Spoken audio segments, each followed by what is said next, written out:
मध्य प्रदेश के बुधनी और विजयपुर विधानसभा सीट पर बुधवार को मतदान होना है। दोनों ही सीटों पर 5 लाख से ज्यादा मतदाता सुबह 7 बजे से शाम 6 बजे तक वोटिंग करेंगे। इसका रिजल्ट 23 नवंबर को आएगा। वहीं मतदान के लिए बुधनी में 363 तो विजयपुर में 327 मतदान केंद्र बनाए गए हैं। इन केंद्रों पर 2800 कर्मचारियों और अधिकारियों के साथ ही सुरक्षा बलों को तैनात किया गया है ताकि वोटिंग प्रक्रिया शांति से और व्यवस्थित तरीके से संपन्न हो सके। बता दें, विजयपुर में बीजेपी के रामनिवास रावत को कांग्रेस के मुकेश मल्होत्रा चुनौती दे रहे हैं, जबकि बुधनी में बीजेपी से रमाकांत भार्गव और कांग्रेस से राजकुमार पटेल आमने सामने हैं।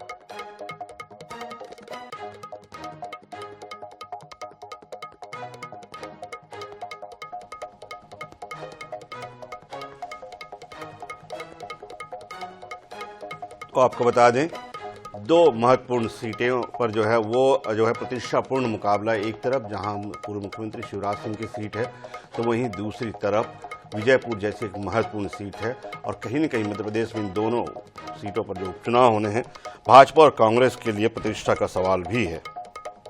प्रत्याशियों को लेकर काफी आरोप प्रत्यारोप भी लगे, लेकिन अब कल मतदान होने हैं और दोनों ही पार्टियां अपने अपने जीत के दावे को लेकर मैदान पर हैं।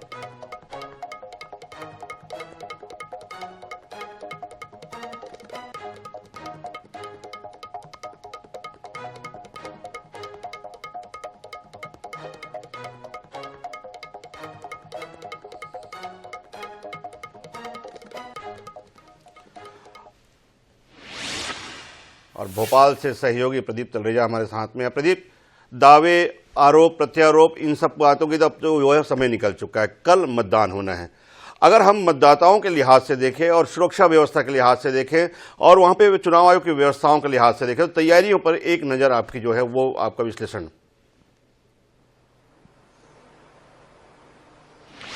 देखिए, निश्चित तौर पर मध्य प्रदेश की 2 ऐसी सीटें बुधनी और विजयपुर, जहां की नजर कहीं ना कहीं इस दोनों सीटों पर है।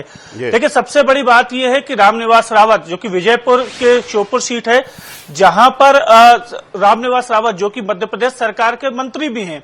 दूसरी ओर अगर हम बात करें रमाकांत भार्गव, वो लगातार वो शिवराज सिंह चौहान के करीबी माने जाते हैं और वहां के सांसद भी रहे हैं और उनको पार्टी ने अपना चेहरा बनाया है। और वहीं दूसरी ओर अगर बात करें कांग्रेस की तरफ तो राजकुमार पटेल, जो कि कांग्रेस से बुधनी के विधानसभा के उम्मीदवार हैं, और उपाध्याय जो दूसरे हैं, वो वहां पर रामनिवास रावत के सामने। हालांकि दोनों सूरतों में अगर देखी जाए कंडीशन, हालांकि जो अभी तक तमाम चीजें हुई हैं, उसमें जरूर ये कहा जा सकता है कि अभी पक्ष कहीं ना कहीं जो ज्यादा है वो ज्यादा मजबूत है। विपक्ष ने हालांकि काफी मेहनत जरूर की है, चाहे वो बुधनी के जनता तक पहुंचने की हो, चाहे विजयपुर की जनता तक हो।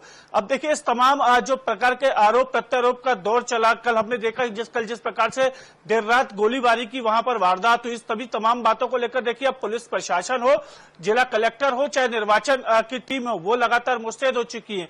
और देखिए, सवेरे से ही अगर हम बात करें तो लगभग 690 वो पोलिंग बूथ है जहां पर आज सवेरे ही पोलिंग पार्टियों को रवाना कर दिया गया है। हालांकि अगर तमाम प्रकार की बात की जाए तो लगभग 2800 के आसपास जो चुनाव अधिकारी है, जो कर्मचारी है, उनकी ड्यूटी लगाई गई है। और ऐसे में कहीं ना कहीं बड़ी जिम्मेदारी जरूर है उनके ऊपर कि लगभग 5.5 लाख के आसपास जो दोनों विधानसभा सीटों को जो वोटर्स हैं, उनका मतदान हो, 100% मतदान हो, ये कहीं ना कहीं दोनों की इच्छा है। और देखिए सबसे बड़ी बात अगर देखी जाए तो अगर यहां पर अगर आंकड़ों को देखा जाए तो आंकड़े कहीं ना कहीं बीजेपी के पक्ष में जरूर जाते नजर आ रहे हैं। हालांकि कांग्रेस ने तमाम प्रकार के यहां पर जो दावे हैं वो जरूर किए हैं, लेकिन देखिए अगर मतदाताओं की अगर बात की जाए तो आदिवासी वोट बैंक कहीं ना कहीं एक बड़ा वोट बैंक है जो जिस ओर जाएगा उसकी जीत कहीं ना कहीं सुनिश्चित करेगा। देखिए अगर बात विजयपुर विधानसभा की करें तो वहां पर देखिए तकरीबन 70,000 आदिवासी मतदाता हैं जो आगे का भविष्य दूसरे चाहे वो रामनिवास रावत हो या कांग्रेस के उम्मीदवार उनका कहीं ना कहीं जो भविष्य है वो निश्चित करेंगे। वहीं अगर देखिए बुधनी की बात करें तो लगभग 65,000 वोट जो है वो आदिवासियों के यहां पर भी हैं। तो देखिए दोनों ही विधानसभा सीटों पर आदिवासी वोट कहीं ना कहीं बड़ी नजर रखता है और इसी आदिवासी वोट के सहारे जो ये कहा जा सकता है कि ये सीटें जो हैं वो जीती जाएंगी। लेकिन इसके पहले भी हमने देखा है कि आदिवासी हो या किसान हो, जिस ओर करवट अपनी बदलता है उसकी सत्ता जरूर जो है वो देखी जाती है। हमने देखा है जब कमलनाथ मुख्यमंत्री बने थे उस समय भी कहीं ना कहीं सबसे ज्यादा वोट जो है वो आदिवासियों के जो है उनको मिले थे और यही एक सबसे बड़ी वजह थी कि मध्य प्रदेश में कमलनाथ की सरकार बनी थी। हालांकि सरकार ज्यादा लंबा नहीं चल पाई, लेकिन कहीं ना कहीं आज भी ये जरूर कहा जा सकता है कि जो सत्ता की कुंजी है वो कहीं ना कहीं अभी भी जो है वो आदिवासी वोट बैंक है या SC/ST वोट बैंक है। ये कहीं ना कहीं तो आदिवासी और ST/SC जो वोट बैंक है वो मायने रखते हैं और सुरक्षा के लिहाज से, जैसे कि प्रदीप बता रहे हैं कि एक तरफ जहां निर्णायक भूमिका में रहेंगे आदिवासी और ST/SC वोट जो है, और एक तरफ जो सरकार के जो 8 महीने की अगर मतलब देखें हम उसमें कार्यकाल में देखें तो जिस तरह से पूरा जो कार्यकाल रहा है उसको लेकर भी काफी जो फैक्टर पड़ेगा। लेकिन दूसरी तरफ प्रदीप बता रहे हैं कि सुरक्षा के लिहाज से जिस तरह से वहां पे मतदान के एक दिन पहले गोलीबारी घटना हुई है तो निश्चित रूप से सुरक्षा बलों के लिए भी, चुनाव आयोग के लिए भी एक बड़ी चुनौती होगी शांतिपूर्ण मतदान कराना। शुक्रिया प्रदीप हमारे साथ जुड़ने के लिए, पूरी जानकारी के लिए।